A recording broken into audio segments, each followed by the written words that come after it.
Systems thinking researchers and practitioners need to grasp one important difference while conducting research or a project. And that is how to differentiate between a messy situation and a difficult situation or a problem that you are investigating. It's often the case we see researchers and practitioners, including PhD students or research students, conflating these concepts together when doing their research, especially if, say, you are using a systems approach to your research problem or phenomena. So this video is about messes versus difficulties and how to differentiate between these two concepts in systems thinking research and practice.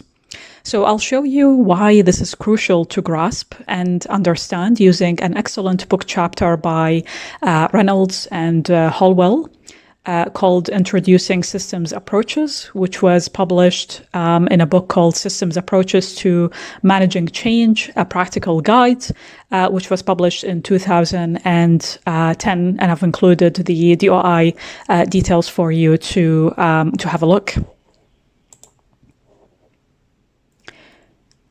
So is it a mess or is it just a difficult situation? To humans, to us, issues tend to differ greatly in terms of their complexity, in terms of their seriousness, from minor things to near catastrophe. It is useful to think about all issues falling somewhere on a continuous or a continuum spectrum between minor and straightforward to very complex and crucial issues. Reynolds and Holwell labeled one end of this continuum as being a difficulty, while the other being a mess, as coined, this term, a mess, is coined by Akoff in 1974. So how do you distinguish both concepts, a mess and a difficulty? So we can distinguish between both concepts in many ways, as Reynolds and Holwell suggested. So messes usually have more serious implications.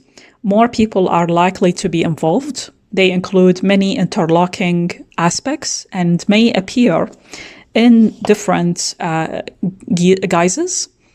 As our three, also Reynolds and Holwell also said that messes usually have a longer time scale, and they are often more complicated in terms of having several interdependent factors than a difficulty. In addition to these broad characteristics, there is a crucial difference between a difficulty and a mess, and that is the extent of uncertainty. So if a situation is a mess, there is much about it that is uncertain. The uncertainty starts with the situation itself, which is a mess that is hard to pin down. It is difficult even to say what the situation of concern actually is, or what the source of unease is about, and yet things feel not right, according to us. With a difficulty, on the other hand, we know roughly what an answer will look like. With a mess, we are not at all certain, not least because there are likely to be multiple possible trajectories. With a mess, it usually doesn't make much sense to talk about an answer. It's more a matter of coping with the circumstances as best one can. While with a difficulty, we can take for granted the overall context and purpose of the activity that is at hand. It's simply a matter of how it can best be done.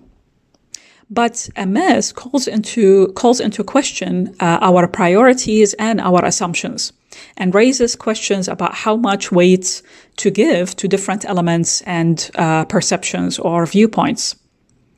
In addition to that, with a mess, more aspects are beyond our direct control.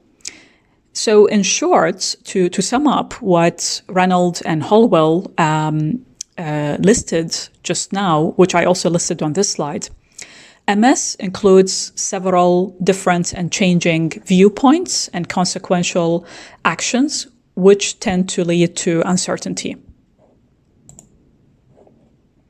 So Reynolds and Holwell explains that such messy situations, as called by Russell Aikoff, as mentioned before, or called the swamp by Donald Schoen, wicked problems by Horst Rittel, or even environmental issues and resource dilemmas of research or practice, as called by Niels Rowling.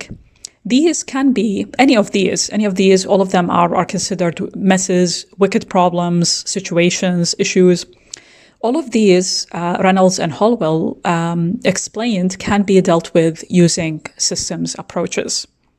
And I will talk about systems approaches in future videos in more detail to show you what sort of approaches you can use with these sort of messy, wicked, or difficult, not difficult, messy issues.